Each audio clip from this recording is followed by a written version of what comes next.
நம சிவாய. மகிழ்வை தருவதல்ல சிவம், கவலைகளை தாங்க மன தைரியம் தருவதே சிவம். ஓம் நம சிவாய. வணக்கம். இதுக்கு முன்னாடி வீடியோவில் திருமணிமுத்தாறு கரையோரத்தில் இருக்கிற 5 சிவன் கோவிலையும் ஒரே நாளில் தரிசிக்கலாம் அப்படிங்கிற வீடியோ போட்டிருந்தோம். அதில் 2 கோவிலுக்கு போகிறத மட்டும்தான் காட்டியிருந்தோம். மீதி இருக்கக்கூடிய 3 கோவிலுக்கும் எந்த வழிகளில் போகலாம், எத்தனை மணிக்கு நாங்கள் ரீச் ஆனோம், இப்படி ஒரே நாளில் 5 கோவிலையும் தரிசிக்கிறதுனால என்ன பயன் அப்படிங்கிறதெல்லாம் அதனுடைய தொடர்ச்சியாக பகுதி 2 இந்த வீடியோவில் பார்க்கலாம். வாங்க சிவனை தரிசிப்போம்.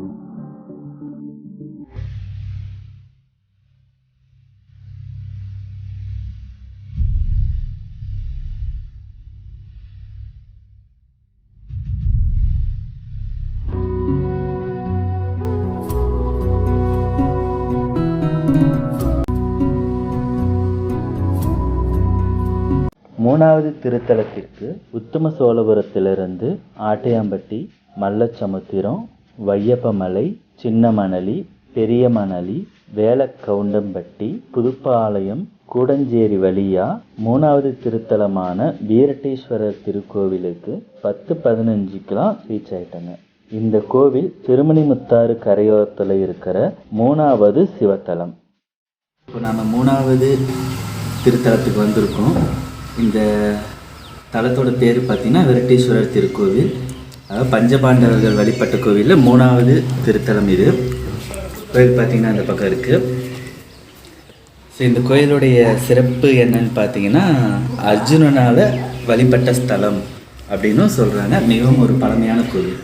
ஸோ இங்கே நாங்கள் தரிசனம் முடிச்சுட்டு அடுத்து 4வது திருத்தலத்துக்கு போக போகிறோம். வாங்க இங்கே தரிசனம் பார்க்கலாம்.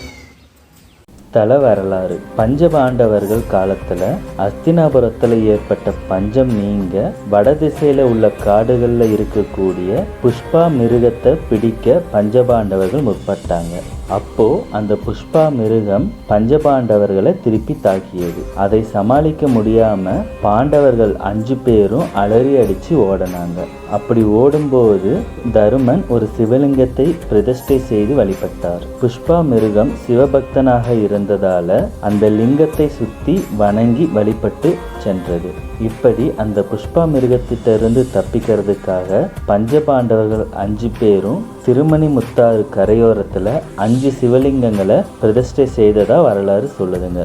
அப்படி பிரதிஷ்டை செய்யப்பட்டதில் அர்ஜுனனால பிரதிஷ்டை செய்யப்பட்ட சிவலிங்கமே இங்க இருக்கக்கூடிய வீரட்டேஸ்வரர் சிவலிங்கம்.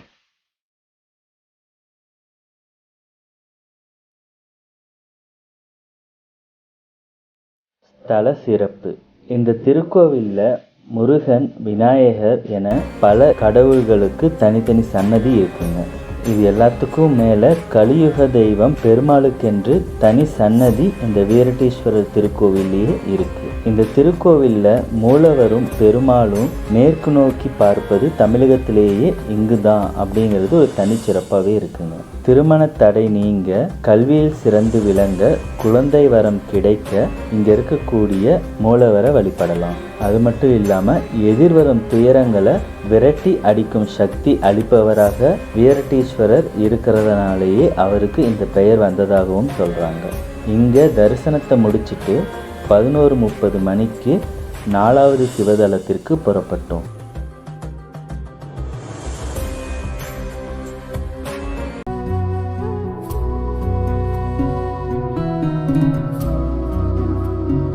நாலாவது திருத்தலம் பீமேஸ்வரர் திருக்கோவில். சரியா பில்லூர் வீரட்டேஸ்வரர் திருக்கோவிலிருந்து பரமத்திவேலூர் செல்லக்கூடிய பாதையில் 3 கிலோமீட்டர் தொலைவில் 15 நிமிஷத்தில் போகக்கூடிய பயண தூரத்தில் மாவரெட்டி பீமேஸ்வரர் திருக்கோவில் இருக்குங்க.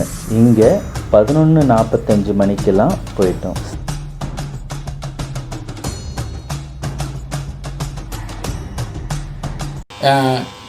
பில்லூர் வீரட்டேஸ்வரர் கோயிலுக்கு அப்புறம் இப்போ நம்ம வந்திருக்கிறது திருமணிமுத்தாறு ஆற்றங்கரையில் வந்திருக்கின்ற 4வது திருத்தலமாகும். இதன் பெயர் பீமேஸ்வரர் கோயில். இதுக்கப்புறம் நாம் 5வது திருத்தலமான நன்செய்யடையார் கோயிலுக்கு போக போகிறோம். நன்றி. ஸ்தல வரலாறு. பஞ்ச பாண்டவர்கள் ஒருவரான பீமன் புஷ்பா மிருகத்திட்டிருந்து தப்பிக்கிறதுக்காக பிரதிஷ்டை செய்யப்பட்ட லிங்கமே இங்க இருக்கக்கூடிய பீமேஸ்வரர். இது பஞ்ச பாண்டவர்கள் வழிபட்ட 4வது சிவலிங்கம். பீமனால் பிரதிஷ்டை செய்யப்பட்டு வழிபட்டதால் இங்க இருக்கக்கூடிய லிங்கத்திற்கு பீமேஸ்வரர் அப்படின்னு பெயர் வந்ததா சொல்றாங்க. ஸ்தல சிறப்பு. இந்த கோவில் கரையோரத்திலேயே திருமணிமுத்தாறு ஓடிட்டு இருக்கிறது ஒரு மிகச்சிறந்த சிறப்பாக இருக்குங்க. பஞ்சகாலத்தில் பீமேஸ்வரரை வழிபட்டா நல்ல மழை பெய்யும் அப்படிங்கிறது ஐதீகமாக கருதப்படுது. குழந்தை வரம் பெற, திருமண தடை நீங்க, கல்வியில் சிறந்து விளங்க இங்கே இருக்கக்கூடிய மூலவரை வழிபடலாம். இங்கே தரிசனத்தை முடிச்சுட்டு 12:30 மணிக்கு 5வது சிவதலமாக இருக்கக்கூடிய திருவேலீஸ்வரர் திருக்கோவிலுக்கு புறப்பட்டோம்.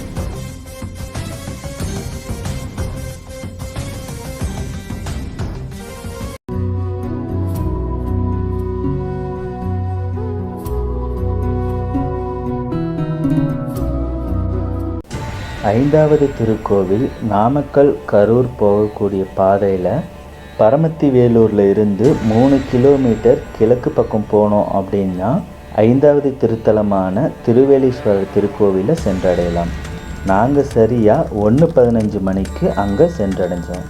இந்த கோவிலுக்கு எழிலிநாதர் திருக்கோவில் அப்படின்னு இன்னொரு பேரும் இருக்குங்க. இப்போ நாம் இருக்கிற இடம் திருவேலீஸ்வரர் கோயில். இது திருமணிமுத்தாறு ஆற்றங்கரையில் அமைந்திருக்கின்ற 5வது கோயில். இங்கேருந்து தான் இதுக்கு அருகில் தான் திருமணிமுத்தாறு காவிரியோடு கலக்கிற இடம் இருக்குது. இப்போ நம்ம இங்கே தரிசனத்தை முடிச்சுட்டு இப்போ நேரம் நம்ம அங்கே போகிறோம்.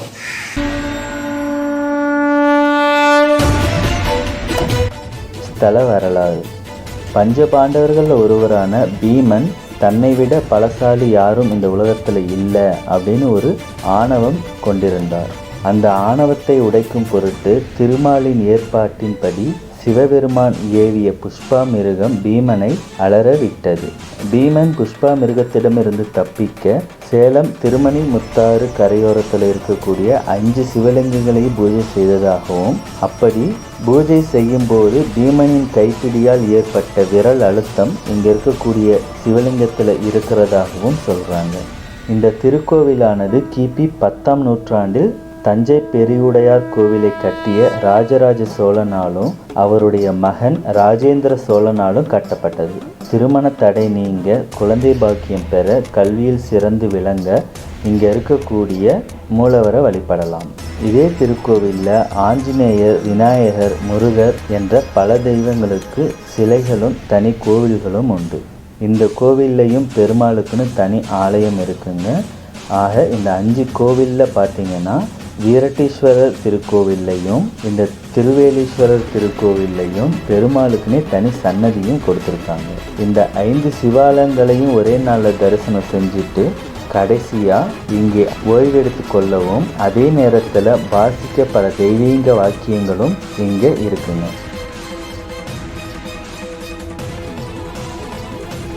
இதெல்லாம் ஓகே. இந்த 5 சிவன் கோவிலுக்கும் ஏன் ஒரே நாளில் போகணும் அப்படின்னு பார்த்தீங்கன்னா, தமிழ்நாட்டிலேயே இந்த 5 சிவன் கோவில்களுக்கும் இருக்கக்கூடிய சிறப்பு வேறு எந்த கோவிலுக்குமே கிடையாதுங்க. அப்படி என்னென்ன சிறப்பு அப்படின்னு பார்த்தீங்கன்னா, ஔவையார் வழிபட்ட ஸ்தலங்கள் அப்படிங்கிற ஒரு சிறப்பு இருக்குது. பஞ்சபாண்டவர்களால் பிரதிஷ்டை செய்யப்பட்ட மூலவர்கள் இங்கே இருக்கிறதாகவும் வரலாறு சொல்லுது. அது மட்டும் இல்லைங்க, இங்கே இருக்கக்கூடிய மூலஸ்தான அதிபதிகள் 1000 ஆண்டுகள் பழமை வாய்ந்த சிவலிங்கங்களாக இருக்கிறதாகவும் சொல்கிறாங்க. திருமண தடை நீங்க, கல்வியில் சிறந்து விளங்க, குழந்தை பாக்கியம் பெற வழிபட வேண்டிய 5 சிவதலங்களும் திருமணிமுத்தாறு கரையோரத்தில் இருக்கிறது மிகச்சிறந்த ஒரு சிறப்பாகவே கருதப்படுது. இந்த 5 சிவாலயங்களையும் ஒரே நாளில் தரிசிக்கும் பழக்கம் பண்டைய கால மக்களிடம் இருந்ததாகவும், அமாவாசை பௌர்ணமி நாட்களில் ஒரே நாளில் மன்னர்கள் 5 சிவலிங்கங்களுக்கும் பூஜை செய்ததாகவும் சொல்லப்படுது. காரணம், இந்த 5 மூலவர்களையும் ஒரே நாளில் தரிசனம் செஞ்சோம் அப்படின்னா நாம செஞ்ச பாவங்கள்ல இருந்து முக்தி கிடைக்கும் அப்படின்னும், வாழ்வில் பல மாற்றங்கள் ஏற்படும் அப்படின்னு நம்பப்படுது. இந்த 2 வீடியோவிலையுமே எந்த மூலவரையும் நாங்கள் காட்டலைங்க.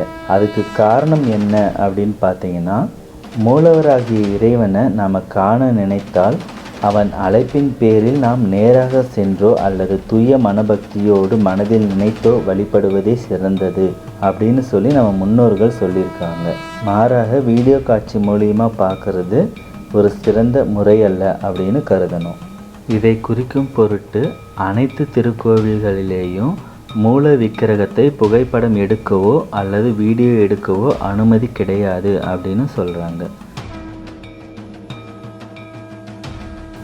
இந்த 5 சிவதலங்களையும் நாங்கள் ஒரே நாளில் தரிசனம் செஞ்சுட்டு 2:30 மணிக்கு இங்கிருந்து திருமணிமுத்தாறு காவேரியோட சங்கமிக்கக்கூடிய இடத்தை காண புறப்பட்டோம்.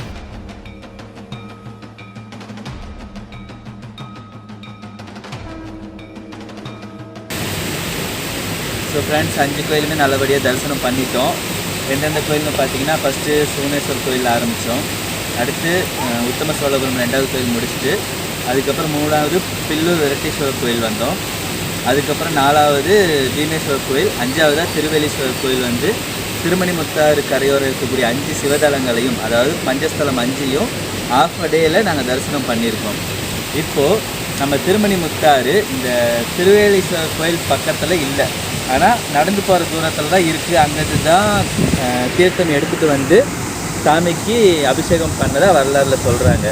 இப்போ அந்த திருமணிமுத்தாறு காவிரியில் எந்த இடத்துல கலக்குது அப்படிங்கிறத தரிசனத்தை முடிச்சுட்டு நாங்கள் இப்போ பார்க்க போகிறோம். நீங்களும் வாங்க பார்க்கலாம்.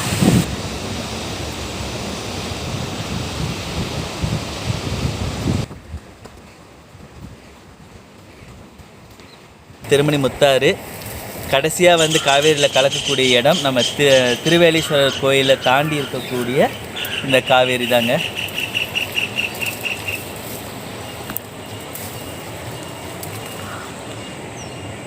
ஸோ இதோட எங்களுடைய ஆன்மீக பயணம் ஒரே நாளில் 5 சிவதலங்கள், அதாவது 5 பஞ்சஸ்தலங்கள் தரிசிக்கக்கூடிய நம்ம முன்னோர்கள் வழிபட்டு வந்த ஒரு வழிமுறை வந்து இதோடு நாங்கள் முடிச்சுக்கிறோம். இதுக்கு எங்களுக்கான நாள் பார்த்திங்கன்னா ஆஃப் அ டே, அரை நாளில் 5 சிவன் தலத்தையும் நாங்கள் தரிசனம் பண்ணியிருக்கோம். இந்த வீடியோ ஒரு வழிகாட்டுதலாக வச்சுட்டு நீங்களும் இந்த 5 ஸ்தலங்களுக்கும் வந்து பார்த்துட்டு கடைசியில் திருமணிமுத்தாறு காவேரியோட கலக்கிற இடத்தையும் வந்து பாருங்கள். நன்றி.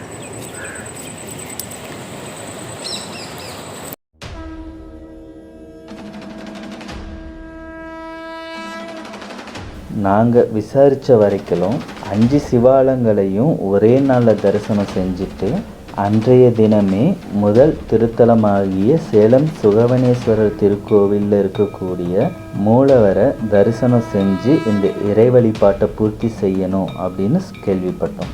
அதனால் வர வழியில் அர்த்தநாரீஸ்வரரையும் தரிசனம் செஞ்சுட்டு இரவு 8 மணிக்கு சுகவனேஸ்வரரையும் வந்து தரிசனம் செஞ்சு அந்த அனுபவத்தை தான் உங்களுக்கு வீடியோவை கொடுத்துருக்கோம். நீங்களும் இந்த 5 சிவாலயங்களையும் ஒரே நாளில் தரிசனம் செஞ்சு ஈசன் அருள் பெற நாங்கள் இந்த 2 வீடியோவை உங்களுக்கு வழிகாட்டலாக கொடுத்துருக்கோம். நன்றி, வணக்கம். ஓம் நம சிவாய.